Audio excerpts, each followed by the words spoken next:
আসসালামু আলাইকুম। শুরু করছি আমি পদ্মজা উপন্যাসের 10ম পর্ব দিয়ে। হেমলতার তীক্ষ্ণ দৃষ্টি তীরের ফলার মতো পদ্মজার গায়ে বিঁধেছে।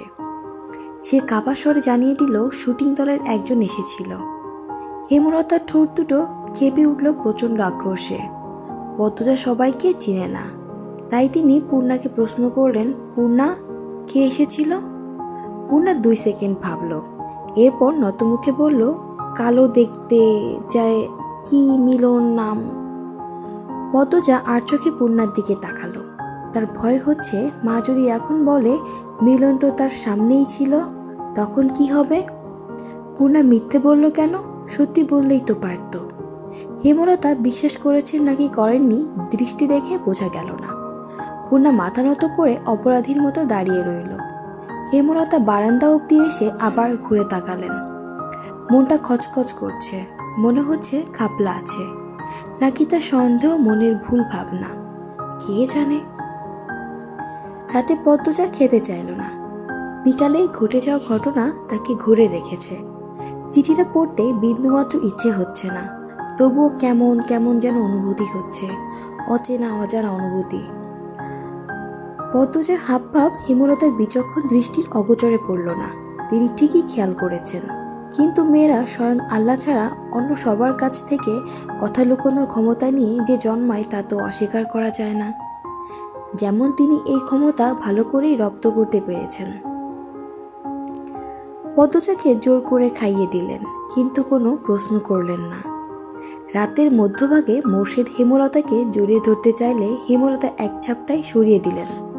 চাপা স্বরে ক্রোধ নিয়ে বললেন, তোমার বাসন্তীর কি হয়েছে? সে কি তোমাকে ত্যাগ করেছে? সেদিন ফিরে এলে কেন?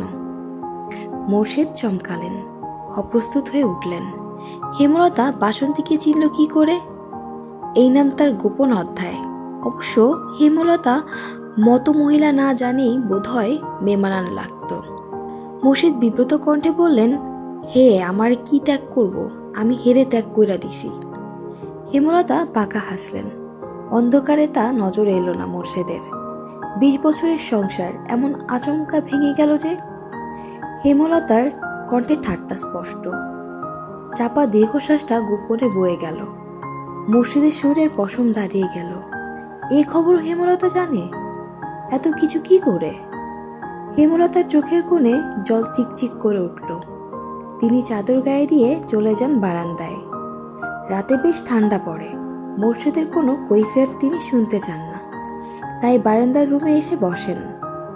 কতদিন পর রাতের আধারে বারান্দার রুমে তিনি। বিয়ের 1 বছর পরই জানতে পারেন মোর্শেদ তাকে বিয়ে করার 6 মাস আগে বাসন্তী নামে এক অপরূপ সুন্দরী মেয়েকে বিয়ে করেছে। স্বামীর ঘর ছাড়া আর পথ ছিল না বলে এত বড় সত্য হজম করে নিতে হয়। বাসন্তীর মা বারনারী, আর একজন বারনারীর মেয়েকে সমাজ কিছুতেই মানবে না। মোর্শেদের বাবা মিয়াফর মোড়ল টাকার বিনিময়ে দেহ বিলিয়ে দেওয়া একজন নারী বা একজন বড় নারীর মেয়েকে ছেলে বউ হিসেবে মানতে আপত্তি করেন।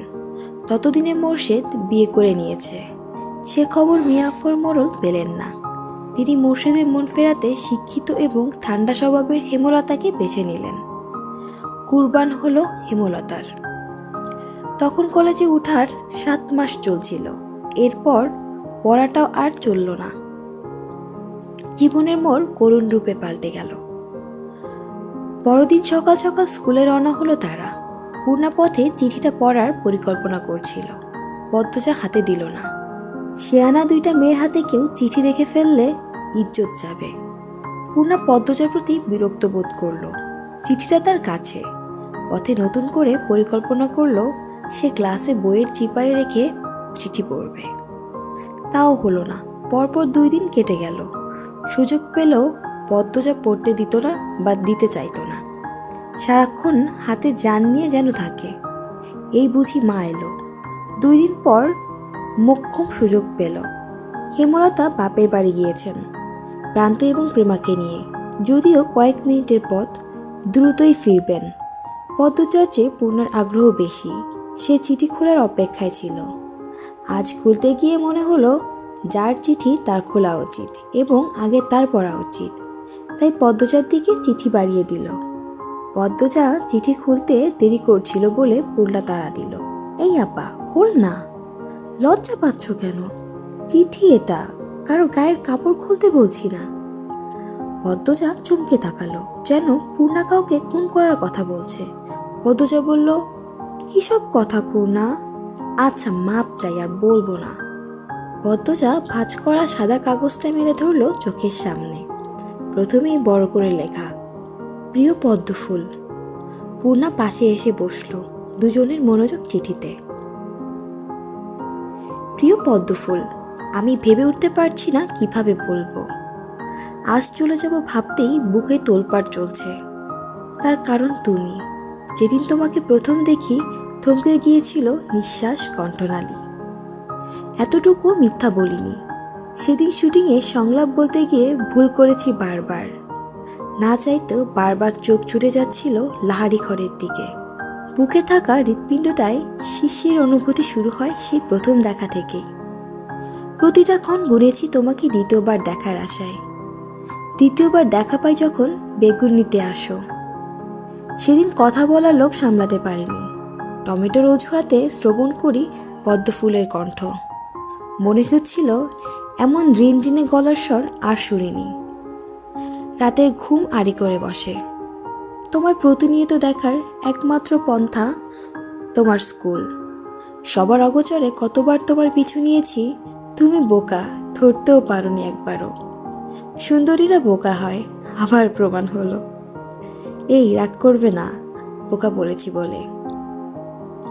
জানতে পারি তোমার মায়ের ইচ্ছে তুমি অনেক পড়বে। অনেক উঁচু বংশ থেকে বিয়ের প্রস্তাব এসেছে, তাও তিনি ফিরিয়ে দিয়েছেন। সেখানে আমি অতি সামান্য। তবুও সাহস করে তোমার বাবার কাছে বিয়ের প্রস্তাব দিই। পদ্মফুলটাকে যে আমার চাই। তিনি রাজি হননি। নায়কের সাথে আত্মীয়তা করবেন না, আর বললেন তোমার অনেক পড়া বাকি।